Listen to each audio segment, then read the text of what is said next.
ሰላም ጤና ይስጥልን የተወደዳችሁና የተከበራችሁ ውድ የዛላ ቴሌቪዥን ተከታታዮቻችን የዕለቱ የዛላ ቴሌቪዥን ዝግጅታችን እንደሚከተለው ይቀርባል።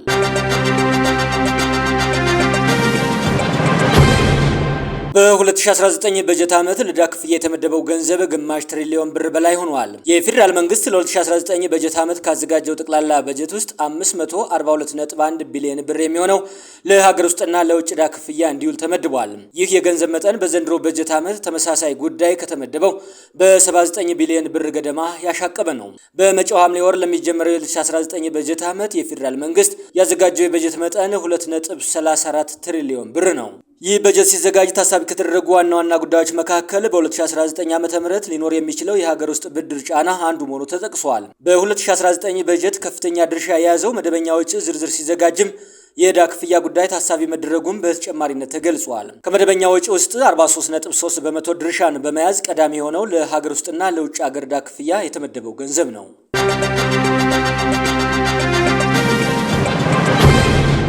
አዲሱ ሰሌዳ ቁጥር 59000 ብር እንደሚፈጅ ተነገረ።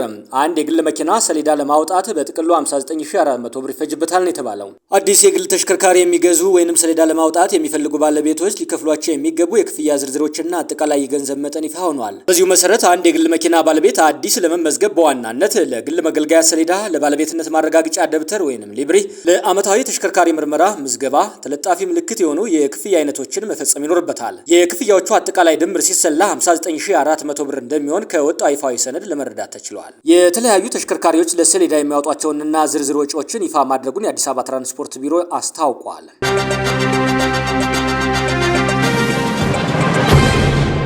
በህወሓትና በፌዴራል መንግስቱ መካከል አደራዳሪ የነበሩት ኦሉሴጉን ኦባሳንጆ መቀሌ መግባታቸው ታውቋል። የፕሪቶሪያ ስምምነት አደራዳሪ ከነበሩት ኦሉሴጉን ኦባሳንጆ የአውስትራሊያና የእንግሊዝ ተወካዮችን ያካተቱ የልዑካን ቡድን ከትግራይ ክልላዊ መንግስት ጋር በወቅታዊ ጉዳዮች ላይ ለመወያየት መቀሌ ከተማ ገብተዋል። ህወሓት በትግራይ ክልል እያደረገ ያለውን ወታደራዊ አፈሳ አጠናክሮ ቀጥሎበታል።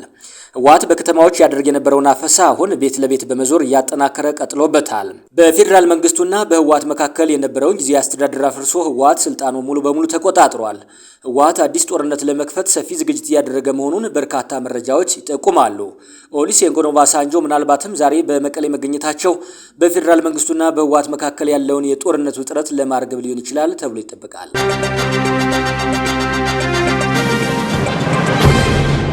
የኦሮሞ ፌዴራሊስት ኮንግረስ ኦፌኮ ምርጫው አምባገነናዊነትን ህጋዊ ለማድረግ የተወጠነ የፖለቲካ ድራማ ነው ሲል ከሷል። የኦሮሞ ፌዴራላዊ ኮንግረስ ኦፌኮ ትናንት ሰኔ 3 ቀን 2018 ዓ.ም ባወጣውና ጠንካራ ትችት ባዘለው የፖለቲካ አቋም መግለጫ በቅርቡ የተከናወነው 7ኛው ጠቅላላ ሀገራዊ ምርጫ በማግለል በማስገደድና መዋቅራዊ በሆነ የምርጫ ስርቆት የተበከለ በመሆኑ ለኢትዮጵያ ዘላቂ ሰላምም ሆነ ዲሞክራሲ ስርዓትን ሊያመጣ አይችልም ሲል በጽኑ ወቅሷል። የኦሮሞ ፌዴራሊስት ኮንግረስ ኦፌኮ በኦሮሚያና በአማራ ክልሎች ባለው አውዳሚ ጦርነት ሳቢያ ምርጫው በዋና ዋና ከተሞች ብቻ እንዲገደብ መደረጉን ገልጾ ሂደቱን የታዘቡትን የአፍሪካ ህብረትና የኢጋድ ቡድኖችን ሪፖርት የምርጫ ዕለት ቱሪዝም እንጂ እውነተኛ የታዛቢነት ሚና አይደለም ሲል ነቅፎታል። በተመሳሳይ የመሬቱን የፖለቲካ ፈና ችላ በማለት በርቀት መግለጫ አውጥቷል ያለውን የአውሮፓ ህብረትን አካሄድ የዲፕሎማሲ ማባበያ ሲል ጠርቶታል። ኦፌኮ ሀገሪቱን ከተጨማሪ መበታተን ለማዳን ብቸኛው አዋጭ መንገድ ከመንግስት ጋር በጦርነት ላይ ያሉ ታጣቂ ኃይሎችን ጨምሮ ሁሉንም የሚመለከታቸው አካላትን ያሳተፈ እውነተኛና ሁሉን አቀፍ የፖለቲካ ውይይት ማካሄድ ብቻ እንደሆነ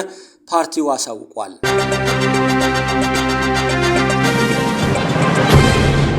በነክርስቲያን ታደለ የክስ መዝገብ ፍርድ ቤቱ ለዋናው ብይን መደበኛ ቀጠሮ ሳይሰጥ ቀረ። በነክርስቲያን ታደለ የክስ መዝገብ ፍርድ ቤቱ ለዋናው ብይን መደበኛ ቀጠሮ ሳይሰጥ መቅረቱን ጠበቃ ሰለሞን ገዛኝ ገልጸዋል። የፌዴራል ከፍተኛ ፍርድ ቤት በነክርስቲያን ታደለ የክስ መዝገብ ላይ ክሳቸውን ይከላከሉ ወይንስ በነጻ ይሰናበቱ የሚለውን ዋና ብይን ለመስጠት መደበኛ ቀጠሮ ለመቁረጥ ፈቃደኛ ሳይሆን መቅረቱን ጠበቃ ሰለሞን ገዛኝ ተናግረዋል። ፍርድ ቤቱ ለብይኑ መደበኛ ቀን ባይቆርጥም ተከሳሾቹን በማረሚያ ቤት እየተፈጸመብን ነው ስላሉት የሰብአዊ መብት ጥሰት ግን የማረሚያ ቤቱ ኃላፊ ማብራሪያ ይዘው እንዲቀርቡ ለሰኔ 16 ቀን 2018 ዓ.ም ተለዋጭ ቀጠሮ ሰጥቷል። በዛሬው ዕለት ተከሳሾቹ ጉዳዩን የሚከታተሉ የሚዲያ አካላትና ቤተሰቦቻቸው ቀኑን ቀድመው ማወቅና መስማት ስላለባቸው መደበኛ ቀጠሮ ሊሰጠን ይገባል የሚል ጠንከር ያለ ጥያቄ ቢያነሱም ችሎቱ ግን ተጨማሪ ቀጠሮ ለመስጠት ፈቃደኛ ሳይሆን በሰኔ 16 ወይንም ከዚያ በኋላ ብይኑን እንሰማለን በማለት የዕለቱን ችሎት ማጠናቀቁ ታውቋል። የፖለቲካና የህሊና እስረኞችን የፌዴራል መንግስቱ ብሔራዊ የምክክር ኮሚሽኑ መጀመርና አስመልክቶ ሊፈታ እንደሚችል የውስጥ ምንጮቻችን ጠቁመዋል።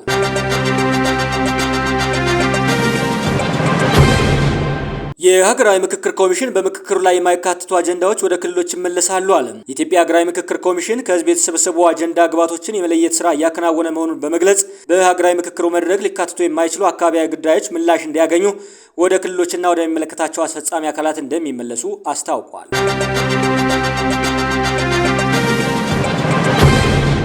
የእስራኤሉ ጠቅላይ ሚኒስትር እስራኤል የምትዋጋው ከሊባኖስ ህዝብ ጋር ሳይሆን አገሪቱን እገታ ውስጥ ከከተተው ሄዝቦላ ጋር ነው አሉ።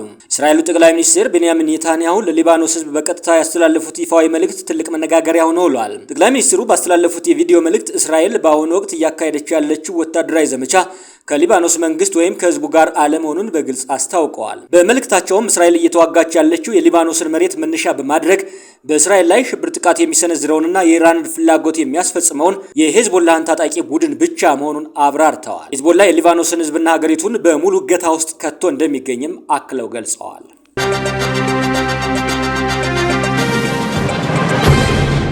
ኢራን በኩዌት ባህሬንና ዮርዳኖስ በሚገኙ የአሜሪካ ጦር ሰፈሮች ላይ ጥቃት መፈጸሟን አስታውቃለች። የሆርሙዝ ወሽመጥ ዳግም ሙሉ በሙሉ መዘጋቱም ታውቋል። በመካከለኛው ምስራቅ ያለው ቀውስ በአስገራሚ ፍጥነት ወደ ከረረ ምዕራፍ ተሸጋግረዋል። የኢራን አብዮታዊ ዘብ በኩዌት ባህሬንና ዮርዳኖስ በሚገኙ የአሜሪካ ጦር ሰፈሮች ውስጥ በሚገኙ 18 ስልታዊ ኢላማዎች ላይ ከባድ ጥቃት መፈጸሙን በይፋ አስታውቋል። የአብዮታዊ ዘቡ ባወጣው መግለጫ የአሜሪካ ጥቃቶች እስከቀጠሉ ድረስ እነሱም ጥቃታቸውን ያለማቋረጥ ከመቀጠል ወደኋላ እንደማይሉ ጠንካራ ማስጠንቀቂያ አስተላልፈዋል።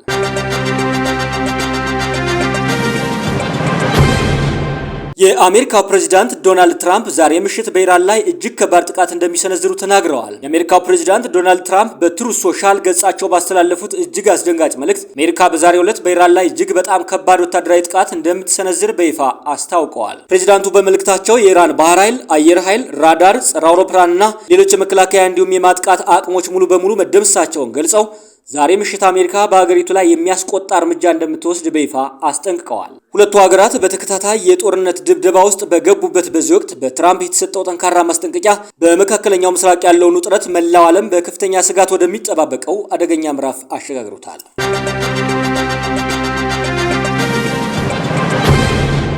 የውጭ ጉዳይ ሚኒስቴር በሳውዲ አረቢያ ለታሰሩ 1655 ኢትዮጵያውያን ምህረት መገኘቱን አስታውቋል። በሳውዲ አረቢያ ለእስር ተዳርገው የነበሩ 1655 ኢትዮጵያውያን ዜጎች የፍርድ ሂደታቸው ተቋርጦ የምህረት አዋጅ እንዲሰጣቸው ተደርጓል ሲል የውጭ ጉዳይ ሚኒስቴር አስታውቋል። ለኢትዮጵያውያኑ ምህረት የተደረገው ሚኒስቴሩ በሪያድ የኢትዮጵያ ኤምባሲና በጅዳ የሚገኘው ቆንስላ ጽሕፈት ቤት በማስተባበር ባደረገው የዲፕሎማሲ ጥረት መሆኑን ገልጿል። ዘመናዊ ባርነት ነው የሚባለው በህጋዊ መንገድ ሰዎችን ወደ ውጭ ሀገር በስራ ስምሪት መላክ ተጠናክሮ ቢቀጥልም በርካታ ሰዎች ግን በህገወጥ መንገድ ሀገራቸውን እየጣሉ መሰደዳቸው ይታወቃል።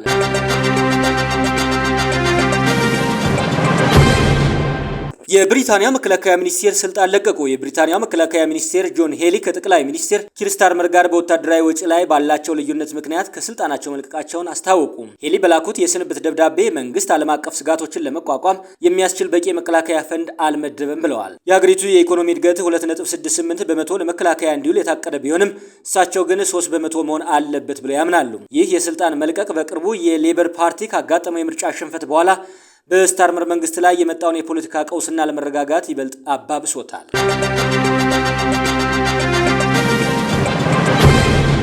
የተወደዳችሁና የተከበራችሁ ውድ የዛላ ቴሌቪዥን ተከታታዮቻችን ለዕለቱ ያዝንላችሁ ዜናዎች እኒህን ይመስሉ ነበር። ስለምትከታተሉን ከልብ እናመሰግናለን።